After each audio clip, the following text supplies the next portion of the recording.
අද අපි පාඩමින් කියලා දෙන්න යන්නේ හරි ලස්සන වැදගත් ප්‍රේස් එකක්.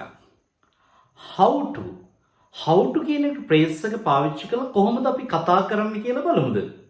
දැන් අපි මෙහෙම කියනව නේද? ඔයත් එක්ක ජීවත් වෙන විදිහ. දැන් අපි කියන මෙහෙම මට තේරෙන්නේ ඔයත් එක්ක කොහොම ජීවත් වෙන්නද කියලා. මට තේරෙන්නේ ඔයත් එක්ක කොහොමද කතා කරන්න කියලා. දැන් ඔහොම මිනිස්සු කොහොම කරන්නද මොනවද ක්‍රියාවක්? දැන් මං කියනවා මට තේරෙන්නේ මේක කොහොම කරන්නද කියලා මට තේරෙන්නේ. මේක කොහොම ලියන්නද කියලා මට තේරෙන්නේ. මට තේරෙන්නේ මේක කොහොම පැහැදිලි කරන්නද කියලා. අපි ඔය වගේ එක එක සිද්ධි කතා කරනවානේ. කොහොමද ඉංග්‍රීසි වලින් කියන්නේ ඔය වාක්‍ය රටාවන්? කොහොමද අපි ඔය ඉංග්‍රීසි වලින් කතා කරන්නේ? මේ බන් ලස්සන ෆ්‍රේස් එකක් තියෙනවා හැදෙන. දැන් how to. දැන් මං සරලව ගත්තොත් මේ ෆ්‍රේස් එකේ මං කියනවා මෙහෙම. how to talk. how to talk. ඒ කියන්නේ how to talk. කොහොම කතා කරන්නද? දැන් මං කියන මෙහෙම දැන් I don't know මම දන්නේ නෑ. I don't know මම දන්නේ නෑ. how to talk කොහොම කතා කරන්නද කියලා. how to talk with you ඔයත් එක්ක කොහොම කතා කරන්නද කියලා මට තේරෙන්නේ.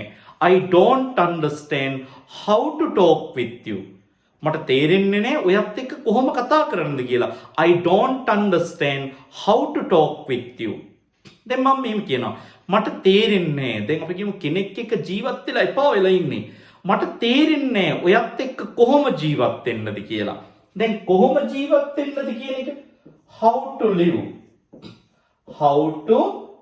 කොහොම ජීවත් වෙන්නද කියද්දී how to live. දැන් මම කියන මෙහෙම මට තේරෙන්නේ I don't understand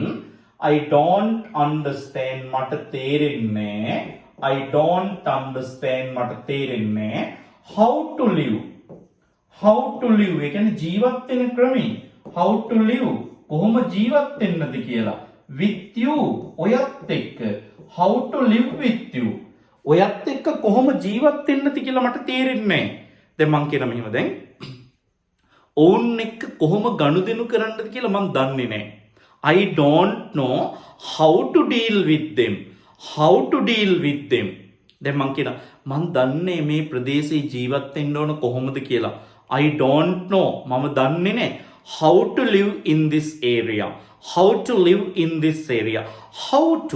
how to කියන එක නම් අපි පාවිච්චි කරනවා යම් කිසි ක්‍රියාවක් කොහොමද කරන්නේ කියන අදහස. දැන් මම දන්නවා කියන්න පුළුවන්.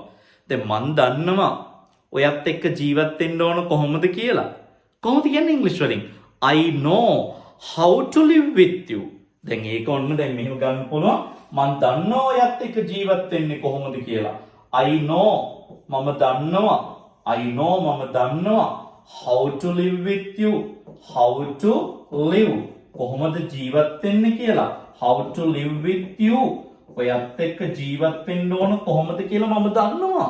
I know how to live with you. මම දන්නවා ඔයත් එක්ක ජීවත් වෙන්න ඕන කොහොමද කියලා. නේ? දැන් මං කියන මෙහෙම දැන්. ඇය දන්නවා බය වෙන්න එපා. ඇය දන්නවා ඔයත් එක්ක ජීවත් වෙන්න ඕන කොහොමද කියලා. She knows. ඇය ඒක වචන නිසා she knows වෙනවා. She knows how to live with you.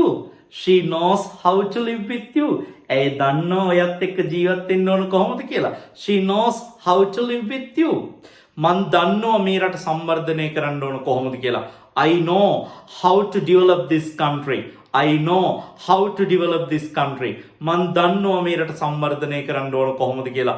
I know how to develop this country. මන් දන්නවා මේ රට ගොඩනගන විදිය. I know how to build up this country. මන් දන්නවා මේ රට ගොඩනගන විදිය. නේ? මන් දන්නවා ඒක පැහැදිලි කරන්න ඕන විදිය. I know how to explain it.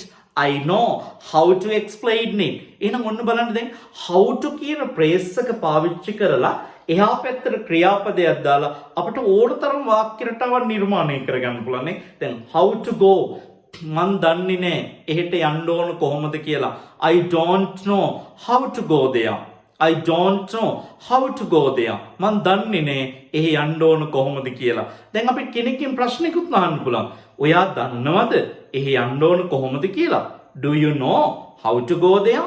Do you know how to go there? ඔයා දන්නවද මාත් එක්ක ජීවත් වෙන්න ඕන විදිය? Do you know how to live with me? Do you know how to live with me? බලන්න මාර ලස්සන අවස්ථාවක්. එහෙනම් how to කියලා කියන්නේ යම්කිසි ක්‍රියාවක් කරන්නට ඕන ක්‍රමය. යම්කිසි ක්‍රියාවක් දැන් මං කියන මෙහෙමද කෙනෙක්ට පාඩම තේරෙන්නේ නැහැ. දැන් මං කියන මෙහෙම මං දන්න ඔය පාඩම පැහැදිලි කරන්න ඕන විදිය. I know how to explain that lesson. I know how to explain that lesson. මං දන්නවා මේ පාඩම පැහැදිලි කරන්න ඕන විදිය. මං දන්නවා ඉංග්‍රීසි කතා කරන්න ඕන විදිය. I know how to speak in English. මං දන්නවා ඉංග්‍රීසියෙන් කතා කරන්න ඕන විදිය. I know how to speak in English. නේ? අන්න බලන්න. එතකොට how to කියන එක පාවිච්චි කරලා අපිට ඕන තරම් sentences නිර්මාණය කරන්න පුළුවන්. නේ? අන්න මෙන්න මේ විදියට ලස්සන phrases වලින් ඔයාලගේ language එක build up කරගන්න අපේ YouTube channel එක subscribe කරලා තියාගන්න. ඒත් එක්කම අපේ Facebook page එකත් follow කරන්න අමතක කරන්න එපා. TikTok page එකත් follow කරගෙන යන්න. මේ විදියට ලස්සනට English ටික ඔයාලට පිළිවෙලට හදාගන්න පුළුවන්. ඒ නිසා මේ විදියට අපේ පිළිවෙලට English ටික හදාගන්න අපේ YouTube channel එකෙන් ඔයාලට පුළුවන් දෙන්න channel එක subscribe කරලා තියාගන්න පුතේ.